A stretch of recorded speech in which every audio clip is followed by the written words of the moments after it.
Thanks very much, David, and thank you for those remarks, and thank you for the support. And I just wanted to take a moment to talk about our pride and pleasure to have been working with all of the organizations certainly assembled here today, but also displayed on the screen. Baruch College began doing council member orientations back in 2001, and it was the first time that that had been done in a public and collaborative way with a university base. We did it again in 2005, and now returning with our partners, certainly the partnership, city and state, and everybody who's listed up there. And all of these organizations and all of us individually and collectively are invested in your success. It matters to us a great deal. It's extraordinarily important work that you're undertaking, and anything that we can do, and I know that I can speak on behalf of everybody that you see behind me and beside me, anything that we can do to help, we would love to do so, not just over the course of this weekend, but in the full fluorescence of your terms.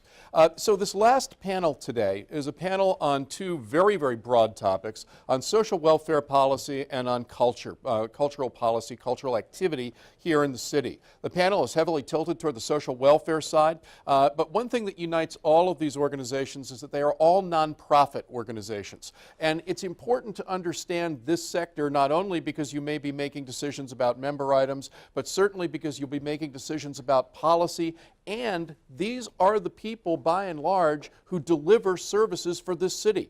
There are 43,000 nonprofit organizations in town, just in the 5 boroughs. There are about 600,000 people employed full-time. I'm not talking about volunteers. I'm talking about the people who actually work in the sector. Regionally, this is 18.5% of the economy. And most of these organizations, particularly on the social service side, about 85% of their budgets on average come from contracts let by the state and the city. So there's an enormous investiture here. It is the principal delivery vehicle for services. And when we think about so much of the cultural richness of New York, we're talking about nonprofit organizations that steward that. And we're going to hear about that from some of the people to my left. Rosa Gill from Communal Life, Rich Bury, who stewards the Children's Aid Society, the Metropolitan Museum of Art, Harold Holzer, Michael Stoller at the Human Services Council, Kim Sweet at Advocates for Children, and Jose Calderon at the Hispanic Federation. Jose and Michael are membership organizations, and everybody else here is actually on their own 2 feet, leading individual institutions, but with many different relationships throughout the sector.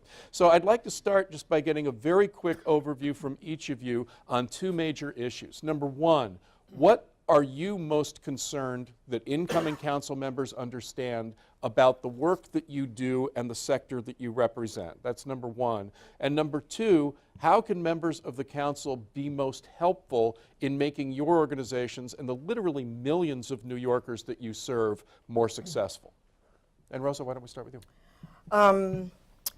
First of all, I think that it's important, or let me just briefly say, Community Life, what we do is to create housing for persons living with HIV and mental illness, and we have a very special program which is prevention of suicide among Latina adolescents. And I think that what's helpful, at least to understand health, mental health, housing development, and to make sure that the policies that you will be involved regarding these sectors are really consistent with the work that the non-for-profit organizations that we do. Our ears are down on the ground, like yours are on the ground. Sometimes commissioners, maybe their ears are a little bit more removed. So when we come to you to share with you our successes, but as well as issues that need to be worked at the agency levels together with the city council, that it will be very helpful, to have access to all of you, because sometimes it's difficult. It's difficult, and I know how challenging your calendars are, but I think it's important for us to have access to you to really share what the challenges are that we need your help and your support. And in addition, we serve your community, so we really want to share with you what do we think are the best way to meet the needs of your community and your districts. Right. So hi, my name is Rich Bury, and first of all, congratulations to the incoming class. So I lead the Children's Aid Society. We're a comprehensive organization serving children in poverty from early childhood to young adulthood. And I think the most important thing I would like the council to understand is the challenges created for families in need by the siloed way in which we deliver services to families in crisis. Families rarely come to us with one set of challenges. It's not just that they're hungry, it's not just that they attend a poor school, or it's not just that they have access to limited health care or poor nutrition. All these things conspire together to hold our families back, to stop our children from achieving their full potential. But it's been described to me that although families live horizontally, our services are organized vertically. So what that means is that if we have a family that comes to us and they've got 4 kids, a 2-year-old, a 6-year-old, an 8-year-old, and a 10-year-old, and they're living in a shelter, and the 4-year-old has mental health issues, to be able to help that family navigate supports is incredibly challenging. So there's a real lost opportunity. It leads to poor outcomes for children and families, but it also leads to a real waste of resources because you lose this opportunity to engage in long-term comprehensive planning for a family because you're limited to the priorities of a particular bureaucracy one at a time, and you're unable to sort of get towards longer outcomes. So the two things that I think where the council can play a role in addressing this. One is sort of using the council's role as the sort of the accountability role. Every time you're questioning a city commissioner, every time you're holding a hearing, is to hold the city commissioners accountable for collaboration and coordination. The power of having a mayor who has all these people report to him is the possibility of having comprehensive strategies for families in need, and we don't have that now. So using your power to continue to drive home that it's important to the council, to let that be a clarion call at every hearing. The second thing I would suggest is in the use of discretionary dollars, and I really hope that there will be discretionary dollars that you have.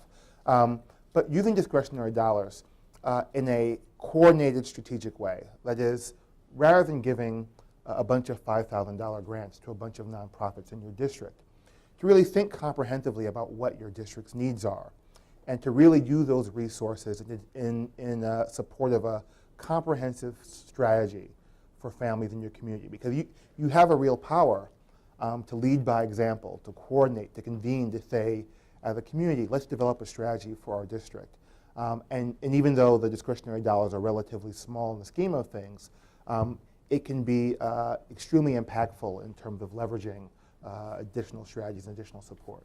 Great, thanks so much. Harold, you are the lone steward of the cultural sector here. So I know, it's an enormous responsibility. that's why you're in the center. So, especially in view of this company of people who devote so much of their energy and their request to you for the preservation of families and the needs of kids, which are so crucial in the health sector and education sectors.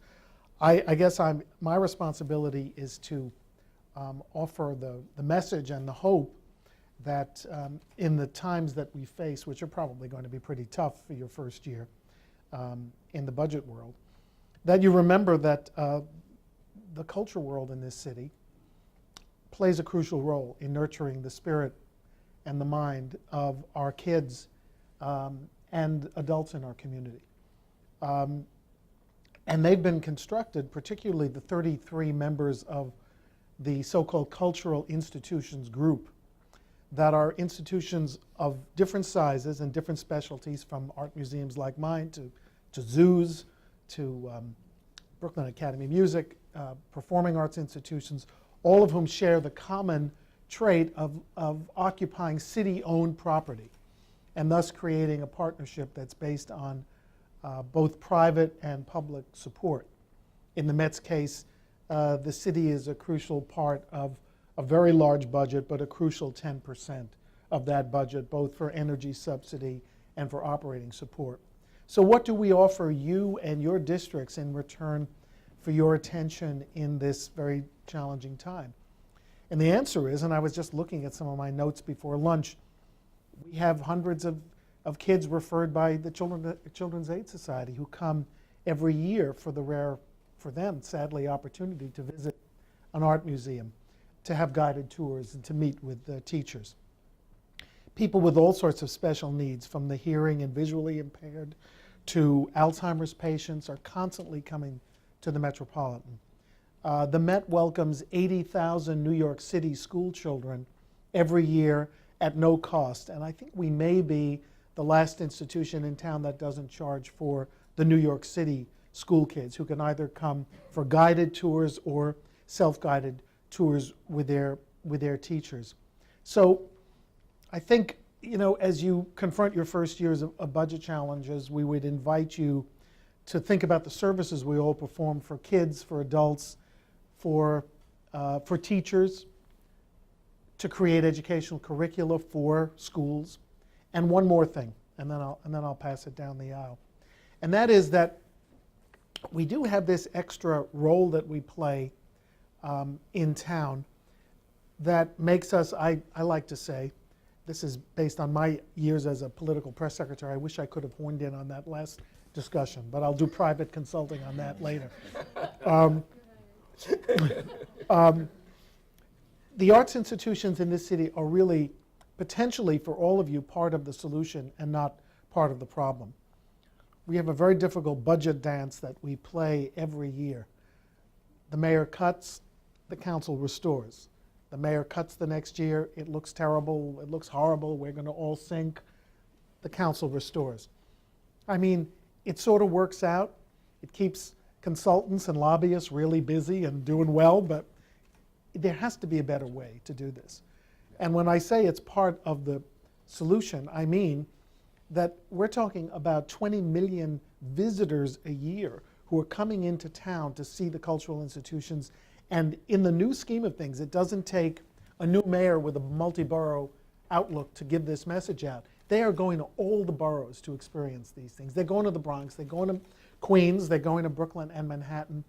Who did I leave out? Staten Island? Well, with all due respect. Anyway, they're going to all these boroughs. They're spending money. They're staying in hotels. They're kicking off revenues that we can use for the needs of kids who are in dire need. So those are my two messages. A, that we're here to serve kids and adults, and B, that with your support we can continue to generate the revenue that you can use for other crucial things. Thank you. Michael. I'm Michael Stoller. I'm the Executive Director of the Human Services Council, and we're a membership organization of all the not-for-profit social service agencies in the city. Jose's on my board, Rich is on my board, so I have to be careful what I say. Can I ask a question? How many of you are newly elected council members? 3. So I want to make a point. I don't know if you've ever sat through a council hearing, but if you're the last witness and only the chair is maybe there talking on his or her cell phone, it's really a drag. So thank you, the 3 of you, for actually staying here. This is Kim's line. Okay. The message I would like to bring about human services is that what we do, these guys do, is government work. We are doing the work government otherwise would do directly with its own employees. We have a fight every other day with the New York Times about that they say we get government grants. We do not get government grants. We get government contracts, just like the guys who do the bridges. We are paid, these guys are paid, to do services that they then perform. It's not government largesse, it's just, oh, here's some money, go have fun. I think it's very important to realize it's a business relationship in both ways. The government wants to often tell us we're not good business people, and they treat us like not good business people. It's really, really crucial. How that ties in with more press stuff, like the Times saying we have grants, is there are occasional scandals in our industry, just as there are in yours and in every other. So I'm going to ask the 3 of you to ask your friends that if you have any connections to a non-for-profit on January 1st, sever them on January 2nd. And I say that with all due respect. We have our own crooks. We don't need to borrow. So what happens often is that somebody will have somebody's mother's sister and it'll be totally fine. And then the New York Post gets a hold of it. And then what happens is the whole industry gets tarnished. Or you have the governor of New York State saying how bad we are. Or we have you guys of the State Assembly and the State Senate giving us more useless regulations. So what we need, and we're working on this now, is to have the courage to stand up and say we have good guys and bad guys, and we'd like to join you in that partnership, knowing that you have good guys and bad guys. That would be a very wonderful breakthrough for us, and I think for you. Thank you. Thanks. Kim. Hi, my name's Kim Sweet. I'm the Director of Advocates for Children of New York, and we're a citywide education advocacy organization, and we focus on the lowest income, most disadvantaged children in the school system. And I guess what I wanted to say today is similar to what a lot of my colleagues have said, but just that we can work together. We can work together to help your individual constituents as well as to change policy and make things better for New York City's children. So in terms of what organizations like mine can do for you, you should definitely use us in terms of if you have constituents who come to you who have trouble with, in my case, the education system, we're there for you. You can call us, we can help you navigate those things. We can either take a referral or we can work with people in your district offices to try to solve a problem. Also, a lot of council members, I find, we haven't really talked much about the whole oversight role, but you'll be holding hearings on your committees as part of your oversight role, and you should definitely use the people out there in the nonprofit sector for their expertise.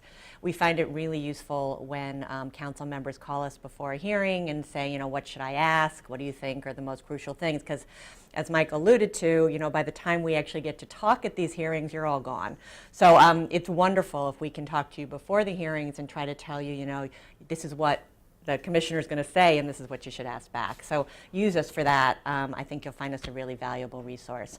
And the other thing is that, as people were saying, we really do depend on you. I think all of us get discretionary money of some sort, and in our case, if we don't get that money, we serve about 2,000 to 3,000 fewer kids a year. We're smaller than the rest, but it does make a difference. Also, by having these oversight hearings and in this role, you really can help elevate issues that are not getting any attention. It helps to get facts out there. It helps to call whatever commissioner in front of you and have them testify. The press comes. You can have a rally outside. It becomes a point for an advocacy organization to maybe move an issue that hasn't been moved before. So really do use that authority, and the legislative authority as well. I mean, you have something like the Student Safety Act, which happened a few years ago, has really changed. It's actually having influence nationally, but really gotten information out there about who is kicked out of school, what the demographics are of who is kicked out of school, and it's outraged people who didn't think there was a problem before, and it's led to massive policy changes. So, this authority you have to just bring facts into the light is really, really important. Thank you. Jose? So, good afternoon. I'm the president of the Hispanic Federation, and I have the great privilege of representing 65 Latino community-based organizations throughout all of New York City. The Federation also has its own community programs, and we do a lot of public policy advocacy. Two things that I want to touch on today. Actually, David started talking about the importance of our sector. And truly, you really have to sort of get a great sense of how important this sector is to the well-being of New Yorkers all across New York City. They're the frontline service providers for the communities, providing social services starting from arts education, daycare, senior assistance, workforce development, legal immigration assistance, on and on and on and on and on. Beyond that, they're the social glue for these communities. They really are the place where community comes together, where it's unified, where you have community-wide activities, usually happens at these community-based organizations. They're mobilizing, organizing communities, and so they're essential to that social glue, which is so important. Beyond that, they're also incubators for leadership within our community, right? Most of our leadership, a lot of our leadership has come through community-based organizations, so they're critically important. And I would finish there in terms of the importance with the fact that we're an economic engine for our communities. We hire from within. We're hiring, in fact, tens of thousands of people within our communities. We're developing them, and then obviously they're contributing to the economy overall. And we have vendors, local vendors, small business owners, that we're contributing millions of dollars in expenditures to them. So that's the importance of the sector, and I think that that's critically important as you move forward, understanding how important that is. But the other thing that I think I want to make sure you guys know is that not only are you a resource for us, obviously we talked about discretionary funding and how important that is, but likewise we're a resource for you, and we're a natural ally. As a matter of fact, we have a symbiotic relationship with our council, right? When we think about the issues, emerging trends in our community, when we think about what's really happening at the community level, you're going to turn to our community-based organizations. A lot of what the Federation does is policy advocacy. So we do a lot of research, and a lot of our folks here, a lot of our partners here, a lot of our sister organizations are doing likewise, right? So they're a brain trust for you when issues come up within New York City. In terms of, you were talking a lot about the press and sort of how you address that. One of your natural allies should be those community-based organizations. What's actually happening on the ground? How's the community reacting to whatever the given issue that you have there. So please use us in that way. And a lot of us obviously testify at city council hearings, and you invite us to testify at those hearings. But beyond that, really kind of always know that you have us at hello, right? And you have us, you know, sort of within earshot, right? And we talked discretionary funding, how critically important that is, and why it's so important that the city council maintains that role, because you know us best. You're in those communities. You know the work we're doing and how important that work is to the well-being of the community. So I'll kind of stop it there, but again, I want to sort of emphasize how, you know, our relationship is really interdependent in so many ways.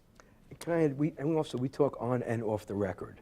So if you need stuff from us that you don't want anybody else to know you're asking us, just call us and tell us that. These guys I know. I can say that about everybody here on this stage. There are a lot of really important ideas out on the table here. I want to get to a couple of them before tossing it out to council members' questions.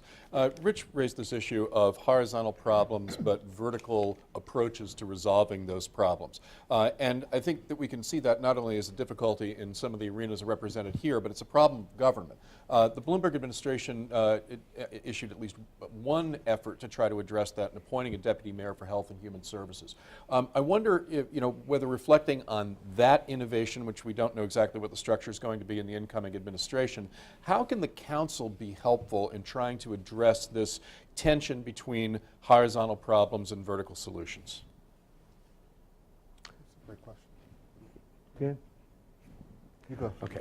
first. I want to go actually even beyond that. One of the things that we're working on at the Human Services Council is that we are all very good Band-Aids. And I say that without any disparagement. But we are part of the system, and we are trying to look beyond that in terms of issues of racism, issues of racial inequity in the city, how services are given out, issues of poverty. The problem is, and this is maybe we can use the council's help, is we're kept so busy doing the stuff that we do, whether it's caring for the kids or caring for the elderly or whoever, that we rarely get a chance to go deeper and see why do all our agencies have to exist. And if the council, one of the things that I will give props to Mayor Bloomberg is he actually tackled some issues of poverty, the CEO, the Center for Economic Opportunity. Whether you agree or not with how he did it, I can't remember another mayor who ever did that. And so one thing that we would love to work with you more on is getting beyond the stuff we're talking about now, though, as crucially important as it is, to get the issues of poverty and racism in the city. So I'll give a few examples. One is data. One of the big challenges as a community service, a community-based organization in solving young people's needs and families' needs, is that information about families and how they're doing is not accessible to community-based organizations in many cases. I'm generalizing. But if we're going to be a real partner with government in solving people's problems, we have to have meaningful access to data and information about how young people are doing. If a young person walks into our health clinic, it's not enough to have access to their health records. We have to know how they're doing educationally, how their family is doing. Have they had a history with ACS and the child welfare system? Data is not structured in such a way that we have access to meaningful and effective information. So that's sort of one example. Second is, and again, I'll generalize for purposes of the conversation, is that every agency that we work with, I mean, we must have over 100 contracts with just about every agency under the HHS line, as well as the Department of Education and others. Because every agency has its own way of doing business, its own priorities. It creates so much friction and paperwork, so much lost energy that you spend with dealing with all these agencies and all these with all their individual priorities. It makes it very hard to get to what you're saying. It makes it very hard to focus on the needs of families and children. So there's a lot that this administration has done, the Bloomberg administration, on trying to address some of those doing business challenges. But the more that we can do to make it easier for agencies to do our work as opposed to doing paperwork, the more time we'll have to focus on families' needs. And the third thing I will say is, because I think having a deputy mayor for health and human services is an amazing innovation, and actually did lead to lots of progress with YMI, CEO, and other initiatives. Nonetheless, every agency has its own priorities. We do a lot of work with ACS, obviously. We're a leading provider of foster care services and preventive services for children need. But the nature of the foster care system, it's a short-term system designed to deal with emergency problems. And when you have a family that was in foster care and the child is reunited with their family or adopted, 9 times out of 10, the family may be back together, but the family still lives in poverty, it still lives in substandard housing. All the challenges that that family experienced that led to the neglect that got them into the situation in the first place is still there. But ACS's mandate is still limited to the emergency problem of the neglect. There's no entree or no entree into education or homeless services. It's hard for the, again, we're all among friends and there are no reporters here. But it's hard for the, ACS commissioner to get the education department to be responsive to the need of the 12,000 children in foster care, which is sort of absurd. They have the same boss. But they'll tell you how hard it is to get the education department, the police department, to be responsive to the needs of our kids. So the city council, I think, has an important role to play in demanding that the city, which is trying to do better, does better. And I would just encourage the council to prioritize those challenges, not just to focus on the minutia, but to think about the big picture about what it's going to take to substantially move families forward. Jose? Yeah, I think the coordination of it is critically important. So the Deputy Mayor for Health and Human Services obviously is something that we support. We supported and we continue to support. We think it's critically important. Let me just say that the unique role that the City Council plays in really being the champion of our communities. Really, for the past 12 years, we've depended on the City Council even more. So to be that, right, to create access and opportunities for our communities, which often went unheard, not only during this administration, but other administrations. And so I think, again, you are in many ways the carrot and the stick for us, right? When we have issues with commissioners, when we have issues with agencies, yes, we can turn to the Deputy Mayor for Health and Human Services, but more often than not, more likely, right, we're going to be turning to you. And you're really going to be the one that's going to be bringing up these issues to the different agencies that we work with, right? Because when we think about the issues we face as a sector, we know that there's been a huge retrenchment, not only in terms of government funding, but obviously foundation funding, but whatever private sector money is out there, and we've been asked to do more, right, during the past 10 years. And so there's huge stress challenges that we all face, and really counting all of you to really help facilitate that. When we think about the contracting issues that we have, in some cases, right, we're subsidizing government. We're subsidizing city government. We're providing services. We get contracted out. And a year after the fact, we may get paid, right, in some cases, right? So think about running a business that way, right? And in so many ways, we really depend on you to sort of, again, show us the path, right, forward in order sometimes, unfortunately, to keep the doors open, but other times just to say, well, how do we turn the corner here? So while that's important, I think the Deputy Mayor, critically important, whoever becomes the next Deputy Mayor for Health and Human Services, we're still going to be counting on the council to continue that role in being the voice for community and really being the champion for our institutions. And I don't want to let this get lost. It went by very quickly. Jose did mention the problem of late payments off of city and state contracts, which is a huge thorn in the side of almost all of the social service-oriented, at least, and I imagine cultural sector institutions in the city as well.